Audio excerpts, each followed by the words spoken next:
Rafi Kadri was the kind of boy who could trip over a shadow, spill water on dry sand, and somehow manage to get blamed for a thunderstorm that happened 5 kilometers away. His village, Chakwalpur, knew him well. Too well. Every time he walked through the bazaar, old shopkeepers would whisper, "There goes trouble on 2 legs. Hide your chickens. Hide your tools. Hide everything." But despite all this, Rafi had confidence. He had the type of confidence found only in 2 kinds of people: heroes and complete idiots. Rafi wasn't sure which one he was, but he hoped it was the first. Today, however, Rafi was buzzing with excitement. He had been sent by his grandmother, the legendary, terrifying, slipper-throwing Amayan, to buy vegetables from the market. "Rafi," she had yelled, "go get potatoes. And don't come back with nonsense. If you bring anything stupid today, I swear on my favorite tea kettle." Rafi saluted dramatically. "Yes, Amayan," then tripped over the doorstep. Then tripped again over nothing. And then walked confidently to the bazaar as if none of that had happened. Diamond suit the unusual stall. The bazaar of Chakwalpur was loud, colorful, and full of smells that made no sense. Fresh naan, spices, sweat, and somewhere in the air, a suspicious aroma that always smelled like someone had burned onions with socks.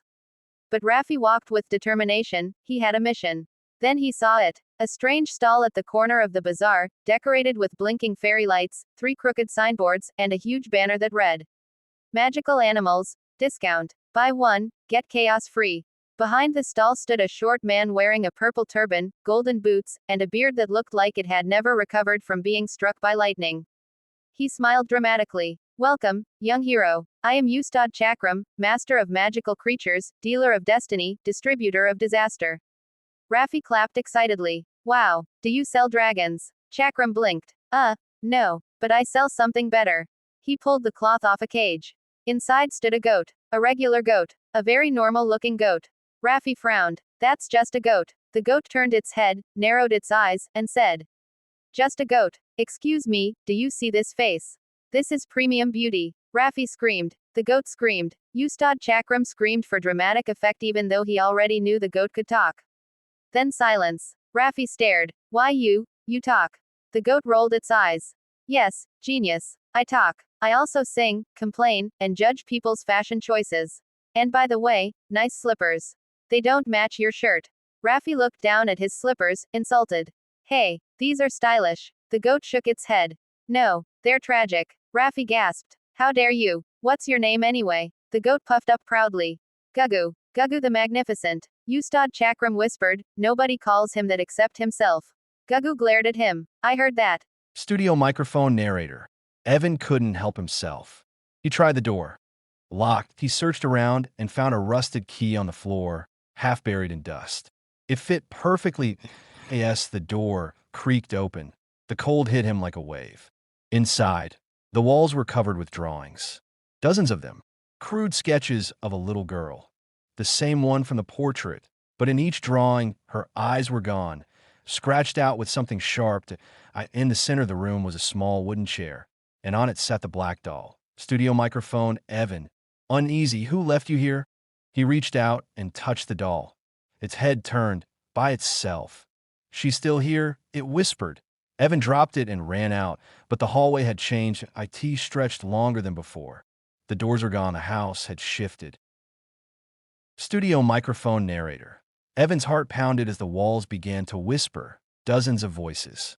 Men, women, children. "Help us. She won't let us leave. Don't listen to her." He covered his ears, but the whispers crawled inside his head. Then he saw her, the little girl from the drawings, standing at the far end of the hall, holding her doll. Studio microphone girl, soft, eerie. "Why did you open the door?" Evan stumbled back. I didn't mean to." The girl tilted her head. Now her eyes were black holes, endless and hollow. Studio microphone girl. Angry she was sleeping. And now she's awake. Suddenly the floor cracked open and shadows spilled out, cold, writhing shapes whispering his name. He ran through twisting halls and broken rooms until he found the front door. But when he opened it, there was nothing outside that O Street. No night sky, just the same house again. Studio microphone narrator. Evan realized the truth. The house wasn't just haunted, that IT was alive. He went back to the room with the doll. This time he looked closer. There was something sewn into its back. A small keyhole. He searched the drawers and found a tiny silver key, shaped like a teardrop. When he turned it, the doll's chest opened, revealing a rolled-up note that it read. To whoever finds this, the girl isn't real. She's the house that don't look into her eyes. Evan froze. Behind him, a voice whispered, "Too late." He turned and saw her standing right behind him. Her doll hung limply in her hand, its head tilted. The walls trembled, dust falling from the ceiling. Studio microphone girl, smiling, "Now you'll stay with us, forever." They raced back as the temple began collapsing. Rocks fell, trees trembled, and thunder cracked across the sky. Reaching the shore, they pushed their boat into the water.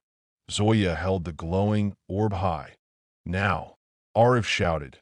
She dropped it into the sea, and instantly the water turned silver. The fog lifted, the island shimmered, then began to vanish, piece by piece, into the waves as they drifted away. Arif saw Kalem's figure fading with a peaceful smile. The ocean was calm again. When they reached home, no one believed their story, until Arif showed the empty bottle and the half map, now turned to dust. But one thing remained, a tiny shell, glowing faintly with silver light. Zoya smiled. "Proof enough for me." They looked out at the it was calm, quiet, as if it had told its story and gone back to sleep. And from that day on, whenever the tide whispered, Arif and Zoya listened carefully, because the ocean always had another secret to tell. Desert Island moral: courage and friendship can uncover even the deepest mysteries, but only those who listen to the whispers of the world will truly understand its secrets. Rumor said he kept a secret file, evidence that could expose powerful people. But the file was never found. When Clara returned home that night, she noticed something odd, a faint, rhythmic tapping behind the wall near her study desk. She removed a loose panel and found a rusted metal box wrapped in an old cloth. Inside, a notebook, a recorder, and photographs of uniformed men shaking hands with criminals. Her heart pounded. The knocking, it wasn't random. It was a code. Clara replayed the recorder. It clicked, hissed, then a man's trembling voice spoke. "If you're hearing this, they found me. The knocks, 3 short, 1 long. It means they're close. Don't trust anyone." The sound of heavy breathing followed, then silence. The voting booths were set up in the center of the town square. Animals lined up in separate lines: small animals, medium animals, large animals, and ultra-large animals, mostly buffaloes who took forever to decide. Mangu stood quietly in a corner so he wouldn't influence anyone. His heart thumped every time someone looked at him. A little kid goat approached shyly. "Mangu, will you still talk to us if you become king?" Mangu knelt. "I'll talk to you even more. Kings don't sit in big chairs all day. Kings listen." The goat grinned and ran off. Rana nudged him. "See? They love you." But everything wasn't perfect. Behind the palace wall, Shamsa the fox had gathered a group of conspirators. "This donkey is becoming too popular," he hissed. "We must stop him." "But how?" asked a crow. Shamsa smirked. "Simple. We steal the ballots." The conspirators gasped. It was a dangerous plan. But Shamsa was determined.